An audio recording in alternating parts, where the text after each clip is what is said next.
stuff on one of these, then this is the one on the bottom. So actually they turned out fairly similar. These are mats that I've made out of Yupo.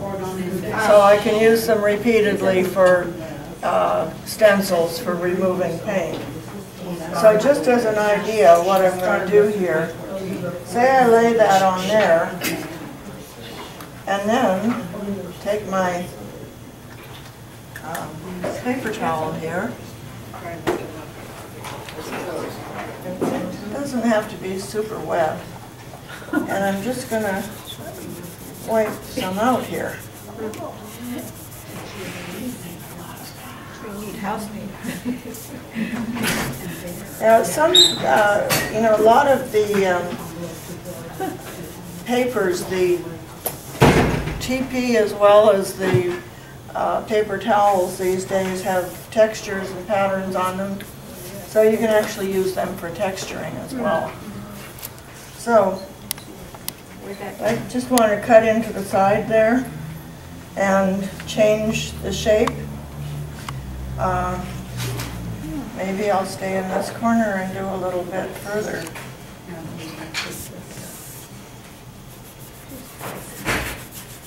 This just takes courage, is basically what it takes. That you don't really know what's going to happen.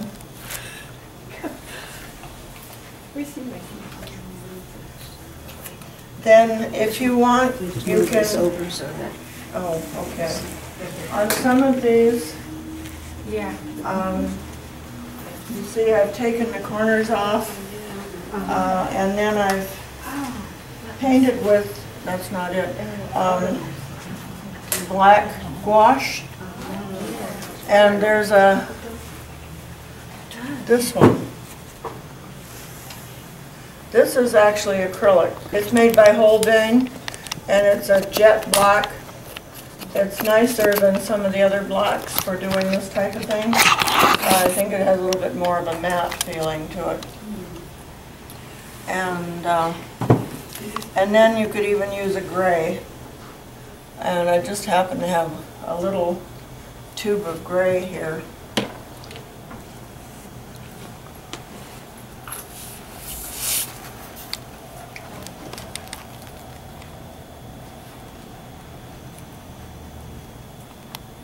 See what happens if we just paint over top of this.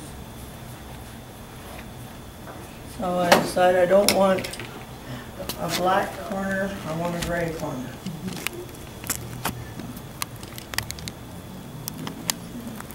And then it will dry pretty close to what was in the tube. Well, I'm just going to show you quickly, since we are running out of time, a couple other things. This is in progress, has been in progress for quite a while. It's a scene in a cafe in Niles. The photograph is, here's the photo in color, here's the photo in black and white, which is always a good idea to have a black and white to work from. And here's the piece in progress. So you can work pretty much representationally, but it's going to surprise you. It's not going to do exactly what you want it to. And so you have to work with that. And on something like this, you do a lot of the sponge roller thing to smooth out an area, you know, like this corner down here. But now you can see some of the textures in here too. So I've used a combination of things on that. So having the figurative stuff with the geometric is a nice combination too. Do you draw on it? Yes, however, use a very soft pencil, you know, like a 6B, because you don't want to make indentations in the surface. Or use a crayon. Watercolor crayons work great. I suppose you could use new pastels, whatever you want, or just draw on it with watercolor. I mean, you're going to lose it fast, but if you want to keep it, use a soft pencil. And over here, what I wanted to show is I have this picture of a roadie, and the idea being to lift the petals out of the background.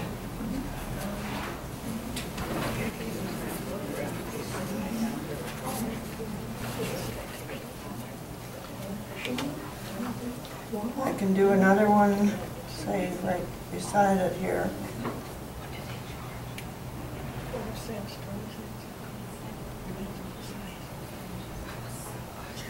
So this way, you're actually lifting out your positive shape and leaving the negative background. And if I want this to be a little deeper and over here, vary this too. Maybe I want it just to go out to the white.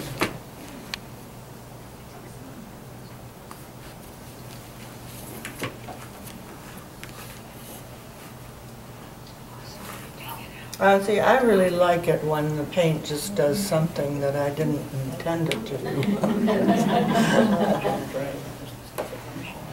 Good job. So as I go along with this,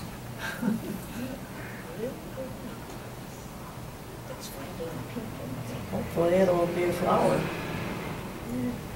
And I think, you know, flowers don't have to have names. Oh, they're just flowers. Now, I had a friend, we used to argue all the time about what's the difference between a weed and a flower. Our property adjoined each other, and oh, we've got to pull those out. They're weeds. They look like flowers to me. Oh dear. This is just demonstration purposes that I'm changing the color, because I probably wouldn't want to change that particular one. Anyway, that's the idea. And of course then you can rework some of the background too if it's not to your liking, or you can crop it. You know, that's the wonderful thing about working on any kind of paper. Easy to crop. So, because I don't like that end much. Might be something else, who knows. Anyway, that's kind of, I hope you got some idea of what you might do. Give it a try. You could have a, you know, some of us have a love-hate relationship with Yupo. Some try it once and say, I'm never going to do that again. Others become addicted to it. So give it a try. Just don't expect it to do what you want it to do, because it's not going to. You're going to come out with something entirely different. And let that be part of your creative journey. And it's really great to see a group like this. Enjoyed it, and hope you have. Well, thank you, Grace. Thank you so much. And then can people come up and do some samples, Sure. try a bit, and see if it's something that you want to do? Sure. Looks like fun. It looks like fun.